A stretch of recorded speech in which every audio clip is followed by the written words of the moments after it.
Hey guys, today we're taking a look at underrated figures in my collection, and for this list we were inspired by the list that Anime made. If you want to help out a fellow figure collector, please subscribe, that would be very well appreciated. To choose the figures for this list, we looked at figures that don't stand out at first if you look at the collection, as well as figures that not a lot of people have, or at least not a lot of people talk about. Okay, first on our list is the Figma of Ultimate Madoka, and with Figmas it's kind of like some people absolutely love them, some people absolutely hate them, and I'm kind of somewhere in the middle. I think it's very great that you can post them in all different kind of poses, so you can do your pose that you had in mind, and I think the character likeness with Figmas and Max Factory in general is always on point. I never seen a Figma where I was like, I don't know if they nailed the character.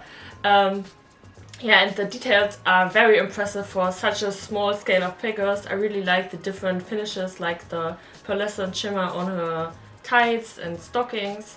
Yeah, it's just a beautiful figure, very well detailed, and not a lot of people have her, even though she's a great alternative for the big scale figures. On fourth place we have the SH Figure Arts from Ranma. And there aren't a lot of options for Ranma. There's only the Cuposcutes and a few resin statues. So I think the show itself is pretty underrated when it comes to merch. And in my opinion, the SH Figure Arts lines are just the best Ranma figures because the possibility allows it to create all these cool and different martial arts poses. But I think a lot of people just overlook them because they're pretty small, and as I mentioned before, a lot of people don't like those posable figures.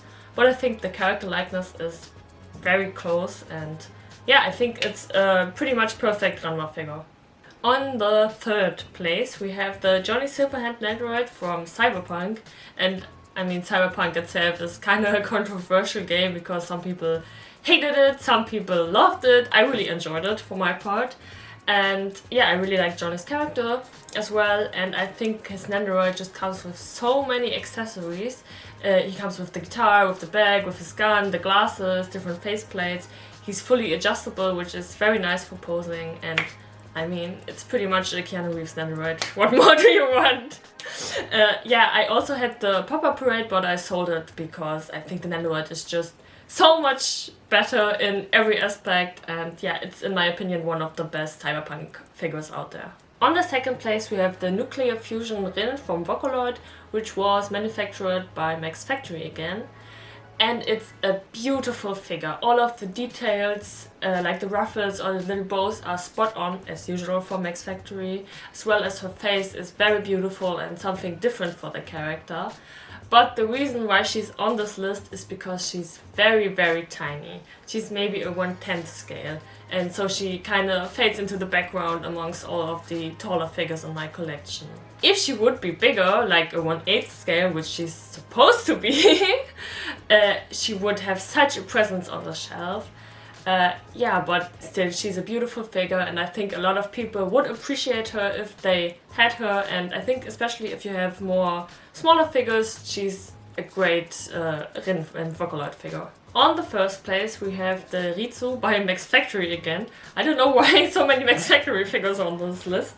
But I think she's a great figure. Her character design isn't very elaborate or her pose isn't super dynamic, but it captures her character well, and all of the details that she has are executed perfectly. The shading is beautiful, the character likeness is perfect, as well as the sculpting is just phenomenal.